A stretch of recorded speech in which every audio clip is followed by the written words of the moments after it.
ஒரு தனி மனிதனின் திறமையை வைத்து அந்த அணி ஜெயிப்பது என்பது சாத்தியமில்லை. ஒட்டுமொத்த அணியும் ஒவ்வொரு இடத்துலையும் ஒரு திறமை வெளிப்பட வேண்டும். ஒருவர் இல்லை என்றால் ஒருவர் கூட இந்த திறமைகளை முன்னிறுத்தி ஜெயிக்க வேண்டும். சமீபத்தில் நடந்த ஒரு விசித்திரமானது, ஒரு அணியின் மீது எதிர்பார்ப்பு அதிகமாக இருந்தது. அந்த அணிதான் கோப்பையை வெல்லும். கடந்த ஆண்டு வரலாறு சொல்கிறது, 6 முறை அவர்கள் கோப்பையை வென்றிருக்கிறார்கள். அந்த அணிதான் இந்த முறை வரும் என்று ஒரு கணிப்பு.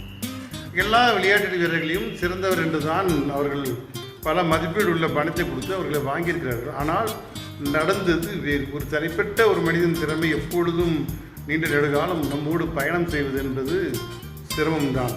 ஆனால் ஒவ்வொரு காலகட்டத்திலும் ஒரு மனிதனுடைய தன்மை, திறமை தகுந்த மாதிரி, சூழ்நிலைக்கு தகுந்த மாதிரி அவருடைய செயல்பாடுகள் மாறும்.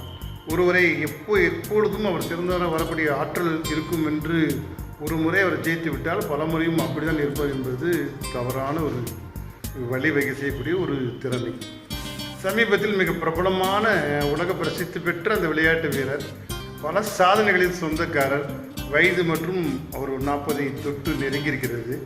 அவரது தலைமையில் ஒரு அணி செயல்படுகிறது. வெற்றி பெறும் என்று அவரும் முயற்சி செய்கின்றார். ஆனால் நினைப்பதற்கு மேல் அவரால் முடிவதில்லை.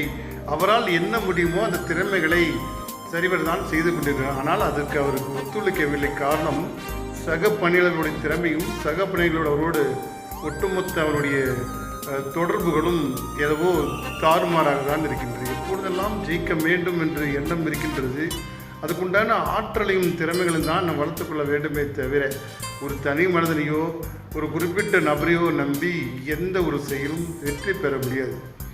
இந்த காலகட்டத்தில் இப்போ சமீபத்தில் நடந்த ஒரு விளையாட்டுப் போட்டிகள் சிஎஸ்கே, சென்னை சூப்பர் கிங்ஸ் அணி பிளே ஆஃப் கூட தகுதி பெறாத ஒரு சூழ்நிலையில் தத்தளித்துக் கொண்டிருக்கிறது.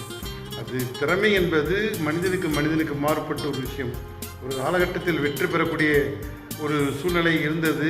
அடுத்த காலகட்டத்தில் அதை மேம்படுத்தக்கூடிய ஆற்றலை பெற வேண்டும். ஒரு முறை தோல்வி பெற்றாலும் மறுமுறை அதிலிருந்து வெற்றி பெற வேண்டும் என்ற ஆற்றலோடு தான் செயல்பட வேண்டுமே தவிர நான் எல்லா திறமை இருக்கின்றும் நான் கண்டிப்பாக ஜெயித்து முடிவேன் என்ற அந்த குருட்டு நம்பிக்கையை தூக்கி போட்டுவிட்டு அதை செயல்படுத்தக்கூடிய ஆற்றலோடு தனிப்பட்ட முறையில் அவர்களை சீர்படுத்தி செம்மைப்படுத்தி மீண்டும் மெருகேற்றி அவர்கள் எழுச்சி கொடுக்க வேண்டும் என்பதுதான் இருக்க வேண்டுமே தவிர தனித்து ஒரு முறை ஜெயித்து விட்டால் மீண்டும் ஒரு முறை அதே திறமை அவர்கள் வரும் என்பது நிச்சயமில்லை. எனவே ஒரு கூட்டு முயற்சியாக, ஒரு கூட்டு பலனாக எல்லோருக்கும் இணைந்து நினைக்கிறது சாத்தியமாகக்கூடிய வல்லமையை பெற வேண்டும் என்பதுதான் நம்முடைய இந்த இதிலிருந்து தெரியக்கூடிய ஒரு உன்னதமான செய்தி.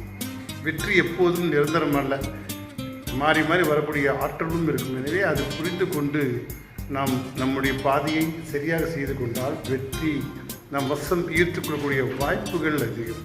எனவே கடந்த கால வரலாறுகளையும் கடந்த கால திறமையும் ஒப்பிட்டு இப்பொழுது அது சாத்தியம் என்றால் நிச்சயமாக இல்லை. இந்த காலகட்டத்தில் என்ன தேவையோ அதே போல் நம்மை மேம்படுத்திக் கொள்ள வேண்டும் என்று உணர்ந்து கொண்டால் வெற்றியை எட்டுவது சாத்தியம். சந்தோஷம். வாழ்க வளம்.